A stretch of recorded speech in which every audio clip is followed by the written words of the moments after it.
Berkowitz is my name, and politics is our game. And tonight's guest is State Senator Barack Obama. And as always, our show is fair, balanced, unafraid, and under God.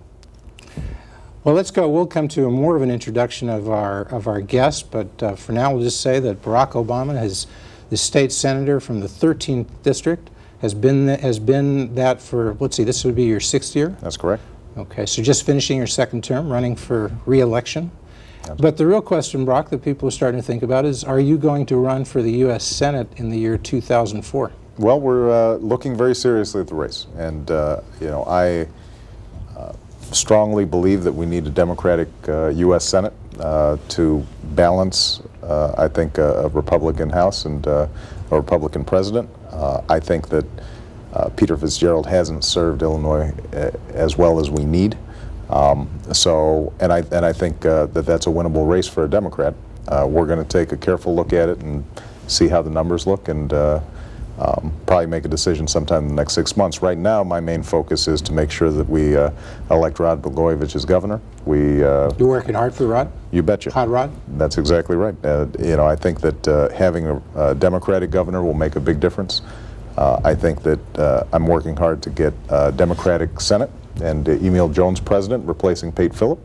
And once all that clears out in November, then I think we'll be able to make some good decisions about the Senate race. So you want to see a Democratic state Senate, a Democratic state House, a Democratic governor. I'm a Democrat. Is that balanced? And I thought we want a fair and balanced approach. I am a Democrat. Card-carrying Democrat? Card-carrying Democrat. I really believe that the core Democratic philosophy is one that is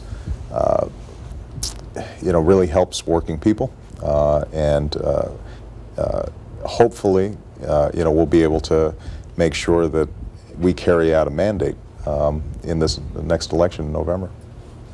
Well, talking about working people and helping working people, we should say this show is being taped on June 27th, a date that I think, June 27, 2002, is going to become a very well-known date. Do you think, Brock?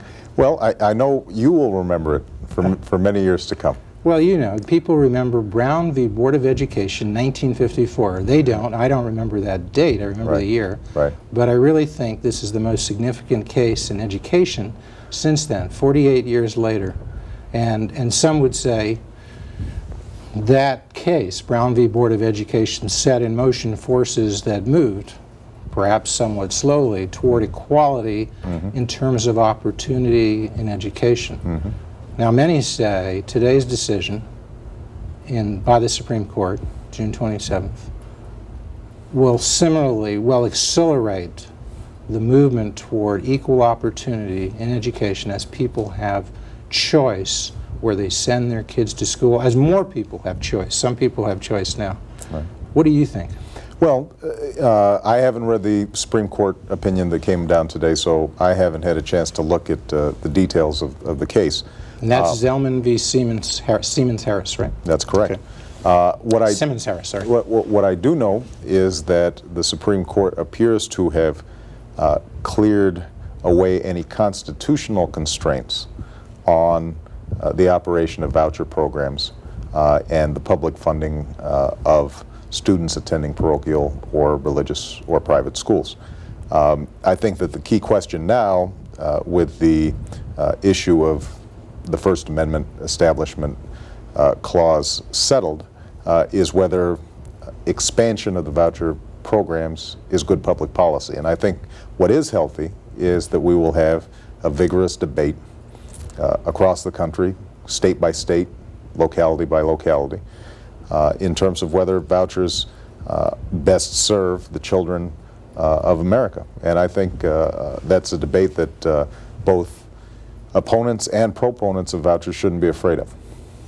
Well, so the debate now shifts from the courts to the individual state legislatures. That's exactly right. And in Illinois, you're in the state Senate. Right. What do you think that means? Well, there obviously are proponents of voucher programs in the state legislature. There's no doubt about it. I think that we have contingents of elected officials whose constituents would like to see relief and are sending their kids to parochial schools or private schools. Up until this point, we have not passed blanket voucher programs. Instead, the Illinois legislature has taken the approach of providing tax credits to parents who send their children to parochial schools. But really small amounts, up to $500, right? Up to $500. So not enough to really influence somebody in their choice, I don't think. Probably not. And so now I think that those who are pushing for vouchers, I think, will have some momentum behind putting forward new proposals. But I think that one of the critical issues that proponents of vouchers will face is that we're entering into a time of severe fiscal constraint. Essentially, as you know, this last session was a painful exercise in budget cutting and tax raising to try to balance a budget that had really collapsed as a consequence, partly of September 11th, partly because of the decline of the stock market. For the first time in 50 years, we saw revenues go down this year. And so those who are favoring vouchers are going to have to figure out how can they introduce voucher programs which will cost significant sums of money for them to work at the same time that you have a great deal of demand for state dollars from social service agencies, from hospitals, from Medicare programs, and from the public schools. Well, let's try it out. I've got an idea. The Chicago schools, as you know, a few days ago approved a budget for 2002 to 2003 of about $4.6 billion with a B. Right. There are, I think, about 430,000 students in the Chicago public schools. So let's focus on Chicago for a moment, where 1 out of every 2 schools is, I think, still labeled a failing school by the Illinois State Board of Education. So perhaps in need of some performance improvement.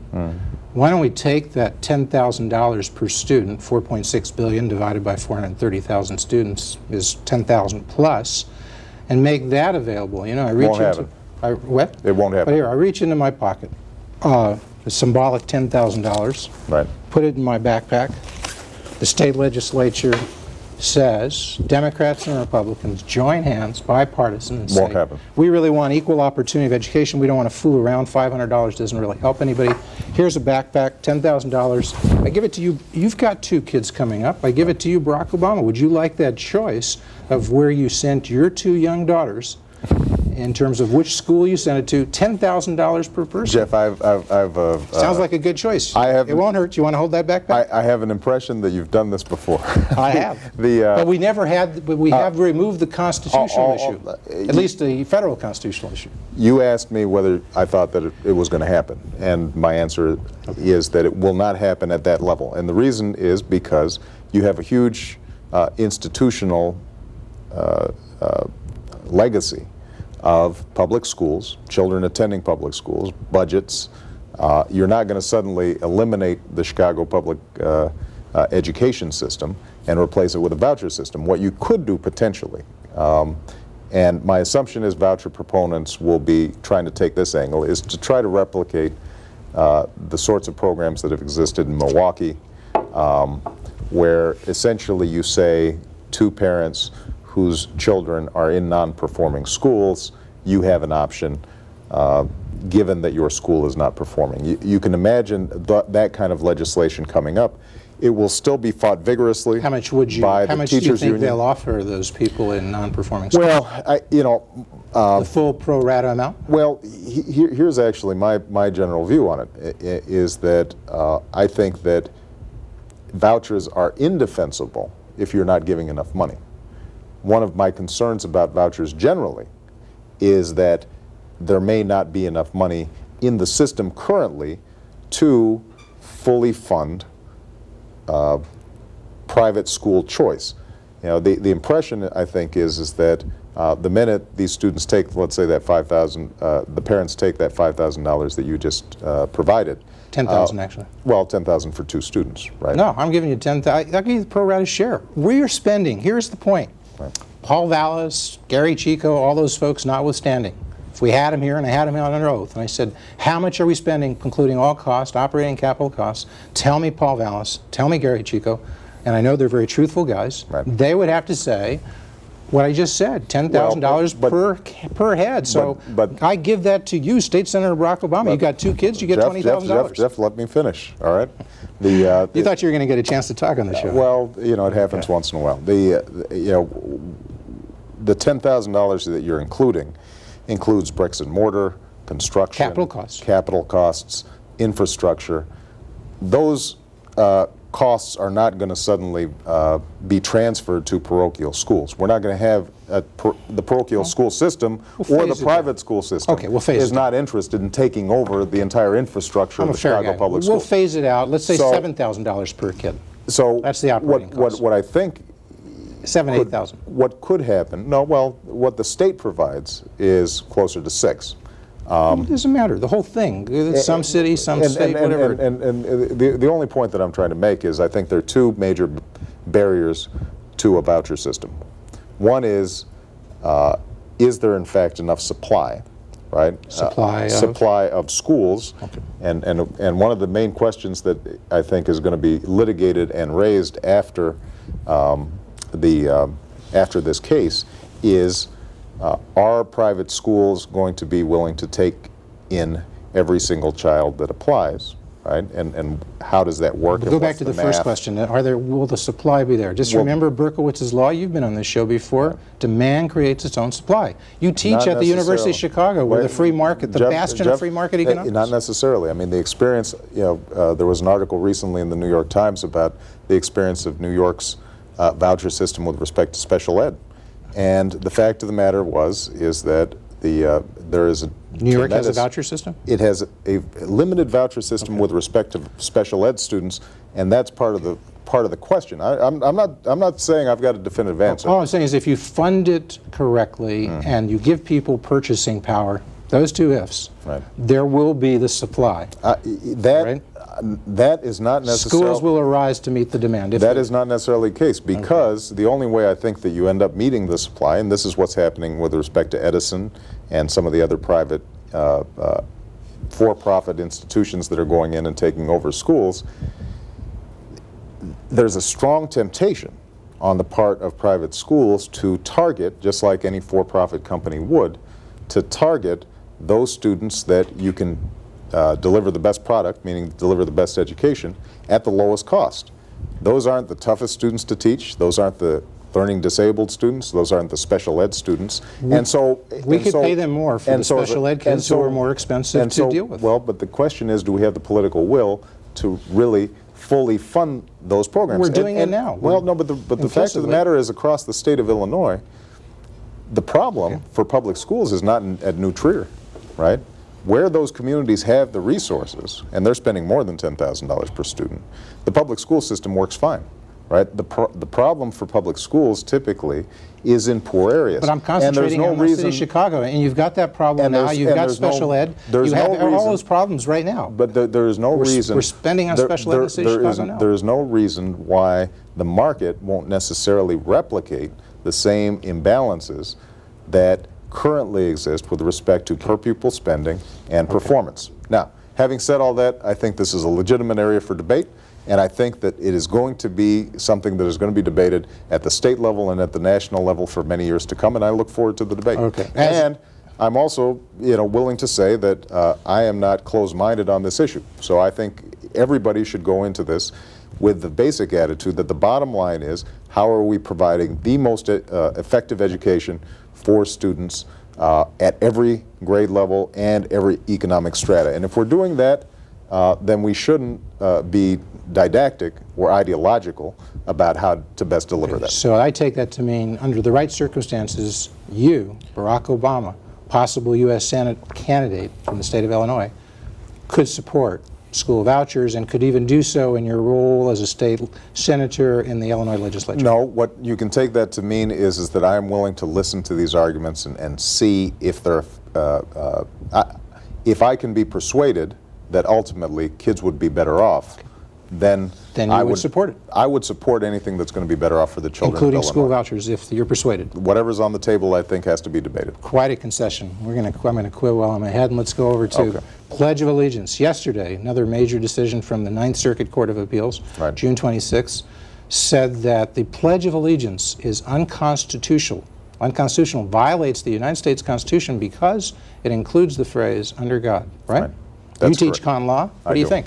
I think it was a bad decision, and I should say you teach constitutional law at the University of Chicago Law School. I do, and I think that it was a bad decision, not because you can't narrowly read the First Amendment in the way that this three-judge panel did, but rather that I think you have to leaven any interpretation of the Constitution with some common sense and some judgment. And I think that given the very real First Amendment issues that we confront all the time, for the court to use up its political capital on the Pledge of Allegiance, where I think most of us feel, not only most of us, I think close to unanimous feeling among the citizenry, that that single phrase, "under God," does not raise the prospect of a theocracy, and that it is not designed to be exclusive. And moreover, we are a religious nation, right? Well, we're certainly a religious... One of the Supreme Court Justice William O. Brennan, a long time ago, told us that, right? We are certainly a religious nation. And he said that presupposes the existence of a superior being. Didn't he say that? He did say he would be somebody you'd support. He's a liberal. You're a liberal. He may have even been a Democrat. You know, I've got a signed letter from William Brennan in my office. So you do? I do. Which says? Which says, "Thank you very much for your kind tribute that we did to him when I was at the Harvard Law Review." But having said that, I think that the dissent in that case was correct when he said that essentially there is no strong sense of religious exclusion or even slight sense of religious exclusion that's communicated through the Pledge of Allegiance. It is essentially a secular pronouncement of unity and citizenship. The mere phrase "under God," I don't think raises the specter of religious oppression any more than the fact that "in God we trust" is. So you would easily, if you were on the Ninth Circuit, and it probably will come up for rehearing en banc by the full Ninth Circuit, right, you would vote to reverse this panel, right? I would, and as I said, part of it is also simply that I think we have to make sure that the First Amendment and the core principles of the First Amendment are applied with judgment, and that we don't use up our political chits in this area, because there are going to be times where religious minorities are genuinely threatened. And I think when they are, I think we have to make sure that...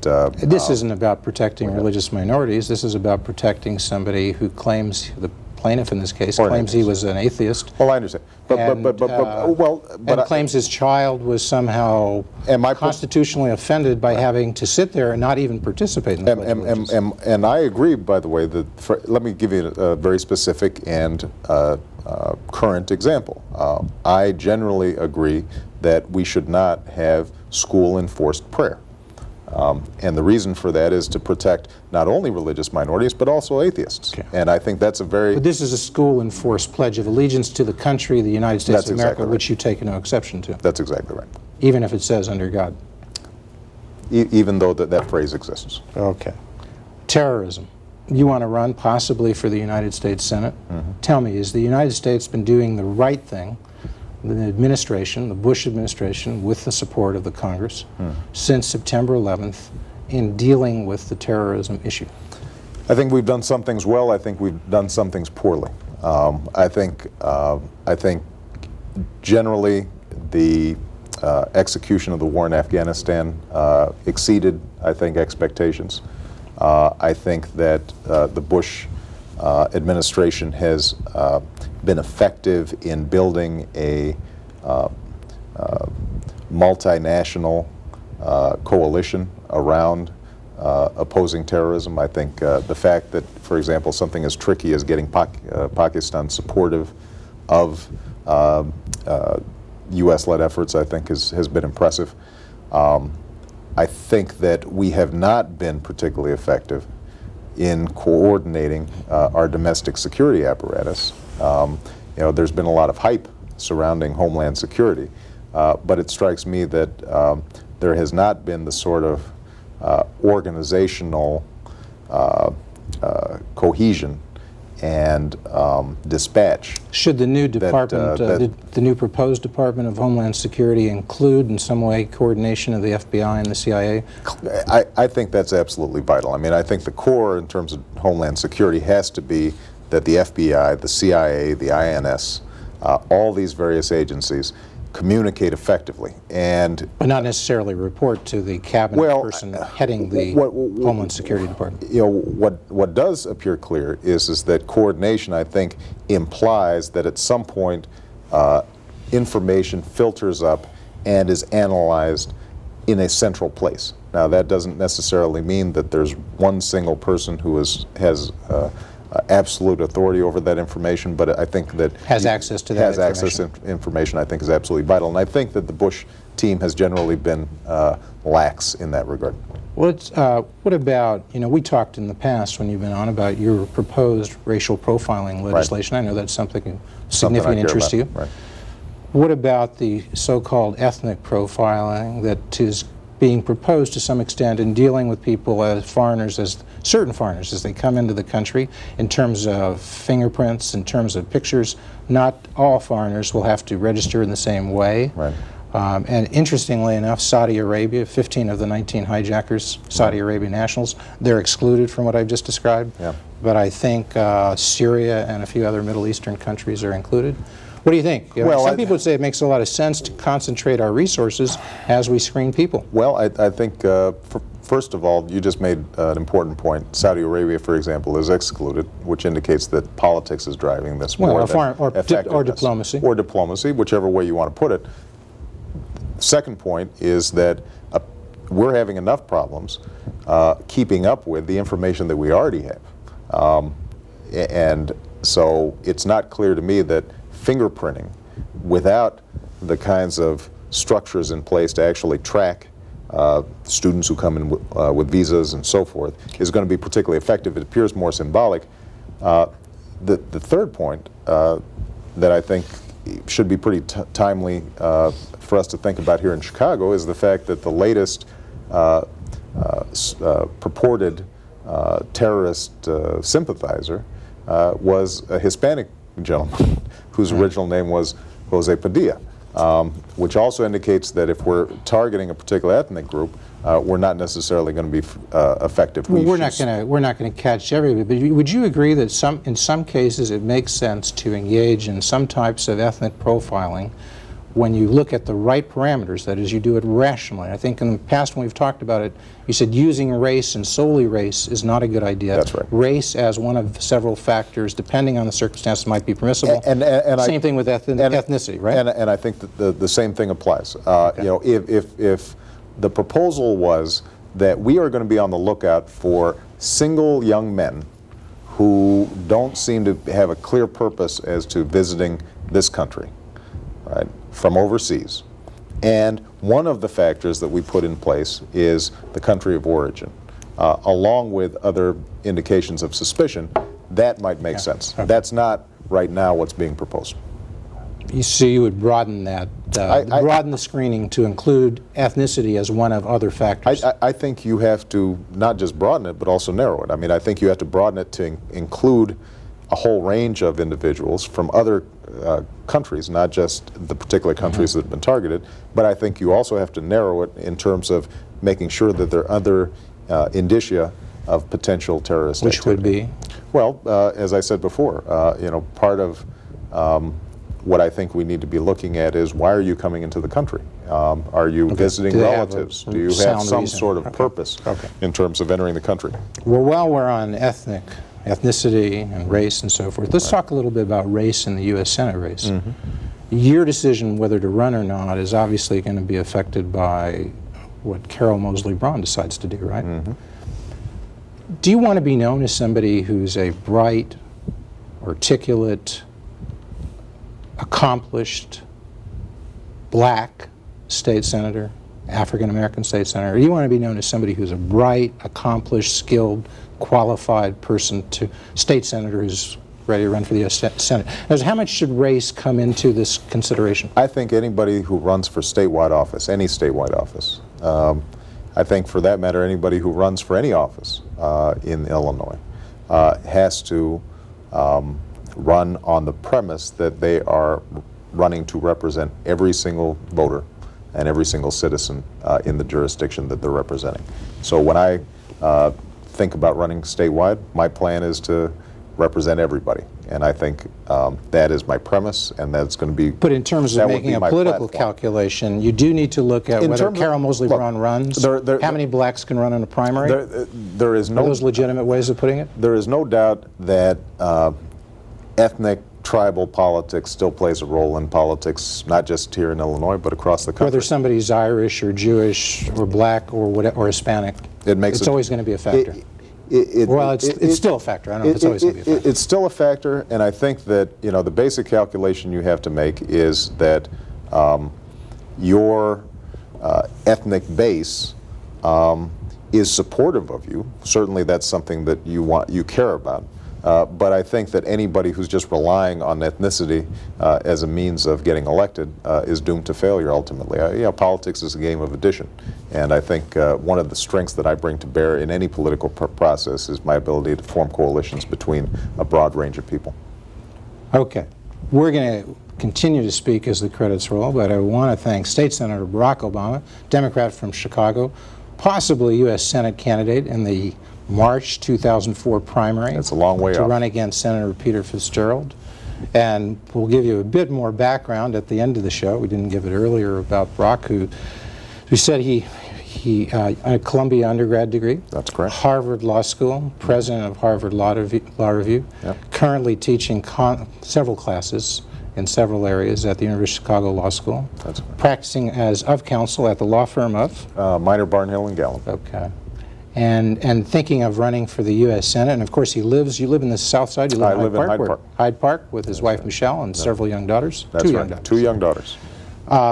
Let's talk about the leadership. We'll come to state issues next show when we get you back. Okay. But you know, Al Sharpton, Jesse Jackson, who, in your view, are the national black leaders at this time? Well, I think those individuals have powerful constituencies. I think they speak for segments and aspects of the African American community. What's your assessment? What's your assessment of Louis Farrakhan? Is he still, in your view, a leader?